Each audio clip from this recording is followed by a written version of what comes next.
Ham, you know something? First of all, welcome to Blue Sky Cafe. Thank you. Move in a little bit Okay, so okay, she can get a two-shot of us. All right? Okay. It's going to be a little unnatural, so just, I'll just get over the punch table, forward, so she can get a tight shot of us. When did you call me? How many days ago? I called you yesterday, actually. Oh, he called me yesterday and asked me if he could come over, and nothing delighted me more than having a student come here. Actually, when I'm looking at the light out there, it looks like the sun.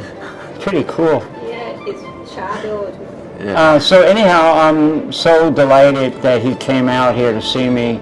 And even though I forgot the power supply for my light and everything, it's just amazing. He's in my class. How many kids are in that class? I think about like 9 or 10. Not exactly sure. And it's 9th and 10th grade. And you're in what grade? 9th grade. He's the biggest in the class, and he's in the 9th grade. It's hard to believe. It's so good to see you. Good and to I see know, you. don't get mad at me. Okay. I taught his brother, who graduated, when did he graduate? Last year? 2 years ago. 2 years ago. Yeah. And I thought it was last year he graduated. And he's going to college where? In Ohio. In Ohio. So he went back to America to go to college. Yeah. So it actually pleased me when you called me. It's like I'm doing nothing with my life here, and when I'm not teaching, I go totally nuts, bonkers. She knows it, my wife knows it. My wife is the cameraman today, and I'm so pleased to be able to do a little interview with you. I told you just 5 minutes, 6 minutes, it may be 14, all right? But anyhow, so what made you call me up? How did you thinking about, were you just hanging around the house, bored? So actually, the week prior, I had your class, and then I knew that we're gonna have a break coming up. So then I went ahead and I thought, since I'm not gonna have much to do during the break, might as well call up Mr. How are you Jerry. spending your break? So what are you doing? I'm watching Netflix? I'm trying not to do that. And watch YouTube?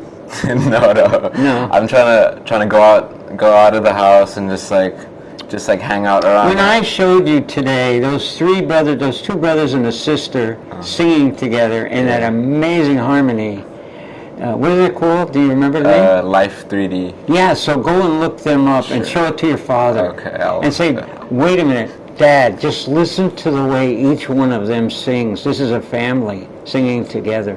And it's not fancy. You don't see any microphones or anything. Yeah. So, and it's real. You don't even believe it's real. It sounds so good. It's so professional. So anyhow, when I give you these tips, do you actually go home and look at this, what is the name? Life 3D. Life 3D. Everybody go and look at this channel on YouTube. These three kids, in the most beautiful harmony, and they wrote it like that with 2 or 3 of them working together, breaking up the song. It's just amazing sound. If I saw that at KPIS on the stage, I would actually faint, fall down. That kids are that talented. Isn't it talent amazing? Yeah. Well, you have talent too. Thank you. Yeah. Thank you, Mr. J. So you planned to come here even before you called me. Yeah. Yeah. And how was I on the phone today? Was I very invitive of the situation, or I told you my time is very important, or what did I tell you? I remember I called you yesterday at night. Yeah. And then you said you had something to do, so your time's a bit limited. And then you also said that you don't want it too late in the day, so I purposefully Well, I didn't want it to make it the whole day, but we made it the whole day. We made it the How whole many day. hours? You came over here at what time? You were here earlier. Yeah, I told you 11, please 10. be on time at 11 o'clock. He came at 10:30. I did the whole day. we made it the How whole many day. hours? You came over here at what time? You were here earlier. Yeah, I told you 11, please 10. be on time at 11 o'clock. He came at 10:30. I was still in bed. And I sometimes sleep to 11 o'clock because I hate vacations. I just hate it. I want to get through the vacation and get back to work. And that's the way I'm going to be till I'm into my 90s. I want to be at work. I love working. I love being with the children. I'm lonely when I'm not with my students. So it was a golden opportunity for him to come here, and I was really pleased that he came. And first he told me he was going to meet me in front of Central. Then I got another phone call that he's already here. He found it on Google Maps. Google Maps. Yeah. And he came here by himself. By motorcycle, right? Yeah. He took a motorcycle guy. Yeah. So I was going to go to Central. I was getting gas in the motorcycle at that time. And I was going to Central, but then I didn't have to. I came here too, and we met here. What's the vacation like for you? What do you feel? I mean, this specific vacation, because I had that intention to sort of not waste my time and just spend it like watching Netflix or whatever, I feel like I try to be more productive and try to go outside of the house more. And I think because I made that effort and to do stuff like this, like I've never like come here before. This is my first time here. I think it's a really good opportunity. Did you have a good lunch today? I did, and a healthy one as well. A healthy lunch, right? Surilac made him lunch today. And what do you think of the whole working? Tell me your impression of my whole shop and the place when you came in. What was your feeling and impression of the place? Jesus Christ, I didn't know it was a beautiful setup with a cafe. And what were you feeling inside? I don't put any words in your mouth. So actually, since I'm already kind of used to the KPIS thing, I thought I'd just be like, just okay, same old, same old. But then I came here, and then it was like so organized, and it was like honestly completely different to the KPIS workbench. And I really prefer this type of style because it's a lot more communal, and it's just more well kept and better maintained. It gives you like once you enter that room, like you really feel like working. And so, My workshop. yeah, it doesn't feel like a chore. Like it feels like you feel excited and motivated to Were you surprised about the amount of light on the table? I was actually. It was hard to like get used to, but then it's actually useful because when you're working with jewelry and metal at such small scales, you need to see all the little details and everything. Right. So yeah, it was actually quite useful. And in class, I had some awakenings with you. A few times when I talked to you, I think kind of sternly and harshly, but it was for your welfare. Like you'd ask me questions that were rhetorical, and I'd throw them back at you. When you would say, "Is this straight, Mr. Hochberg? Is this straight?" I'd say, "Well, what do you think? Do you think it's straight?" And I just threw them back on you. Was that good or bad? I think in the moment I thought it was bad, but then after like I could reflect on it, I realized you were doing it like out of like a care for me because you really like care about your students. So you're like training us to ask good questions and become more like independent and creative. And think. Exactly. Right. And when you go and do a procedure, you think, what should you do first? What should you do second? Jewelry is all about organization, because you can't make something, because if you do it in the wrong sequence, you're going to melt off something that you have there that, so you have to think, what am I going to put together first? What am I going to do second and all? So show the lovely thing that you made. Okay, so after working the whole day with Mr. Jerry,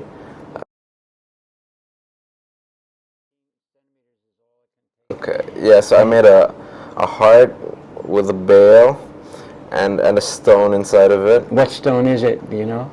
You don't know? I'm actually not sure. Oh, I thought you knew. It's a tiger's eye. A tiger's eye stone. Yeah, and there's a shadow from your hand. It's considered a semi-precious stone. All right, but I only work with semi-precious. I don't like precious stones. For students, semi-precious are fine. That's all they need. They don't need precious stones. So he learned how to make a bezel setting and a bail.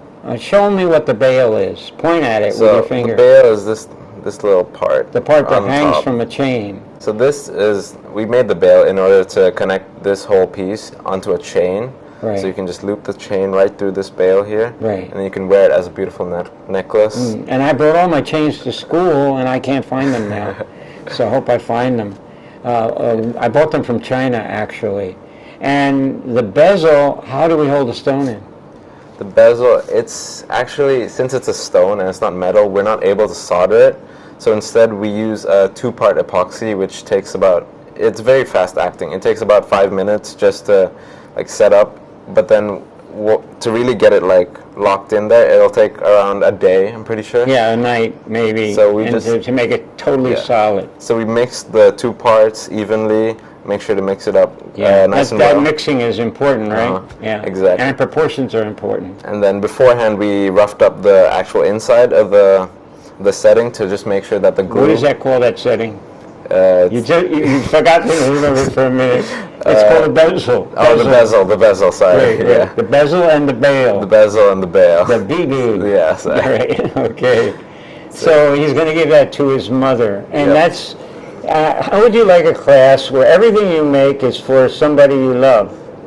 If you're a Casanova and have a million girlfriends, you're going to satisfy everybody. You're going to make things that you can give them. And he made that for his mother, and she's going to be delighted. And it's made out of 100% silver. Yep. So it's got value, real value. In a store, if you bought that, you're talking about $45, $50, $55 for a pendant like that made out of silver. Even in Thailand, that would be about the equivalent of $55. It'd be over 1,000 baht if you bought it in a jewelry store or something like that. Easily over 1,000, maybe 2,000. So it's these kids, like this guy, this beautiful Indian guy, he is empowered now to make things. And so instead of me talking, what's it been like taking this class for you?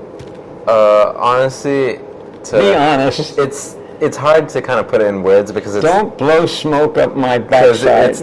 I've never taken a class like this. Yeah. And I must be frank, there is definitely a learning curve because, it's not just like physics or like science or something like that. Right. And you need to actually learn how to like manipulate and work with metal. And hold pliers in your hands. There's a lot of new terminology, a lot of new techniques that you need to learn the nature and like the properties of the different metals you're working with. And gases. Exactly. So it's a lot of new stuff, but I feel like the lessons you learn from jewelry are bigger than jewelry. They teach you life lessons because it teaches you how to be precise. It teaches you how to care and to put some attention into this. Because most things nowadays, you're not really working on such a small scale with so much focus. This teaches you how to do just really like fine work. It expands your creativity. There's endless benefits. So his brother said, take this class. Is that right? Yeah. I had his brother, and his brother, I can't even talk about his brother because he gets pissed off. I learned never compare him to his brother. It makes him really sad, so I don't do it. But he's every bit as smart as his brother, and he does great work. And he's so respectful in class. In no American classroom do you get the kind of respect that I get in Thailand. And after every class, this man walks up to me, puts his arms around me, makes me feel so warm, and he says, "I love you." And maybe it's because I'm old. I don't know. I've never had that happen to me in an American classroom, But and a great deal of the kids, and some of them, they're just trying to soften me up, There's no grade. They don't have to worry about grades. How do you feel about that? Honestly, I like it because it doesn't put external pressure on you, and it gives you that freedom. But at the same time, it also teaches you to you need to be taking initiative instead of since there's no grades, you could just, wait, can I swear? Yes. Swear all you want. Okay, so you could just make some shit pieces, don't do anything, and then waste all your silver. Right. But then now you have that responsibility to use this limited amount of high value material and use it to make stuff which is. Can I say it a different way? Sure. If I can remember the words, that the goals in the classroom are really learning. It's you're not working to get into college or anything like that, and I've taken all your anxiety away. There's other words I was going to use, but I know the word. The word is the goal in the classroom is intrinsic learning. Exactly. It's intrinsic instead of extrinsic goals, like I want to get an A, I want to get a B. So kids fighting for grades is just, it's destructive to the imagination. It's destructive to creativity. But when you work to make something from, my mother's going to freak out when she sees what I made for her. When you're making something for love, for a real reason, to thank people who supported you, sent you to an expensive school and things like that, it's just great satisfaction inside that you gave your mother. And you know something? In 50 years, your mother's going to have that. She's going to, as long as your mother lives. My mother had everything I made for her on her little, she had a little vanity where she made herself up and put creams on her face before she went to bed and everything. I used to see her in there, and I went over to her vanity and I saw this crystal jar, with a crystal top. It didn't screw on, it just fell on. And then inside, I said, Mom, what's in there? I thought it was one of her perfumes or one of her creams or something like that for her vanity. You know what was in there? All the jewelry that I made her when I was a kid. I was making jewelry then. And she had every piece, and I didn't even remember them. I said, I made you that ring, and she said, yeah, you made this for me. I think you were 16 when you made this. I said, how old are you? 15. Look at this guy. Look at the size of this guy. He's 15 years old. He looks like he's 23 already. And not to age you, but anyhow. And it's been my super pleasure today to have you come in and see this. And now you'll say to me, when are we, as a class, when are we going to come to your cafe? So I've got to sit down with my principal and arrange that. This is worth coming to. Would you say my workshop would be a good experience for every kid in the class to see? For sure. Huh? For sure, Are you 100%. serious? Yeah? I'm telling you. Why would it be a good experience for every kid? I mean, I'm just assuming that you care about the class, and if you give a shit about the class, then you'd fucking love to come here, you know? Because it's such a great experience, such a great like ambience, and like the workshop itself, it's so neat, it's organized, and like I said, it just creates such a working space where you feel motivated to accomplish your project. You know what I got the feeling of? That one day in the future, when you're grown up, maybe married and all, you want to have a house with a workshop of your own. I mean, I'd love to. Yeah. I mean, I think because you've made. I heard you make a comment like, "Wow, you're so lucky to have like a workshop like this," and everything. And I believe, if you can frame me, I believe that everybody should have a working space. If they're a writer, they should have a candle and a beautiful area to sit down. And music is very important. And it puts you in an atmosphere where you can write a story or fiction or a documentary of your life, a log of your each day that you've lived. A diary. A diary, like a diary, yeah. You should have a place where you can reflect and sit down. Do you have that in your room? Do you have a place where you can sit down and... Yeah, actually I have a desk, and it's just a desk and just plain, and if I ever need to do some work... You have your computer on it? No, I have my computer in a different room. So because that's the room which has my bed in it. Yeah. So then that room is just for I have another very personal question. Give me permission to ask the question. Sure. Do you pray at night before you go to bed? Actually, tell me the truth. At this stage, no. But it's not because I'm like, I don't believe in anything. It's just, I feel like I'm too young for my beliefs to have developed yet. And I don't know, like, I don't consciously, like, think of praying before, but I do, like, I definitely understand, like, the whole spiritual and more religious, and I feel like in my 20s and 30s I'll get more into it. But. Do you know that my nights, and my wife just prays for much longer than I do, she's 3 hours, and at least that, and she meditates and all. But you are in my prayers at night. Every kid is that I teach, you know. That's how important my classroom is to me. That will have contributed to their awareness of the world and what what actually being employed is like, and all these traits that I'm looking for in kids of being organized and do a job perfectly, and all these rewards that you get and the feeling you get when you know you're like a master. You're like a master now. Thank you. You mastered something,